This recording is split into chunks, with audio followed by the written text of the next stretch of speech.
ఈ ముగ్గురు పెద్ద మనుషుల్ని గీడే కొట్టి చంపినోడికి బహుమతి పైసలు 20 లక్షల రూపాయలు.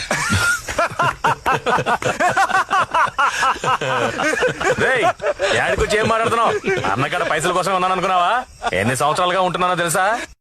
30 లక్షల రూపాయలు. 30 లక్షలు ఇస్తే ఆయన మా అన్నరా? 40 లక్షల రూపాయలు. అన్నా ఏంటన్నా ఆడు మాట్లాడుతుంటే ఊరుకున్నావేంటన్నా? నువ్వు ఊరి ఒక్క మాట 50 లక్షల రూపాయలు. ఏంట్రా పెంచుకుంటూ పోతున్నావు? 60 లక్షల రూపాయలు. పొడితే రాగాడిని. నువ్వు జరుండే అన్నేదో చెప్తున్నాడుగా. 70 లక్షల రూపాయలు. ఉండనా అన్నా? నేను గేటు దగ్గర పోయి ఎవడు రాకుండా చూసుకుంటా అన్నా.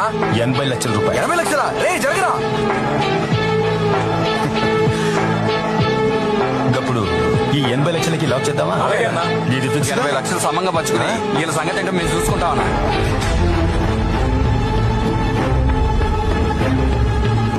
ఇప్పుడు సమజైందా పైసలకి విశ్వాసానికి తేడా ఏందో?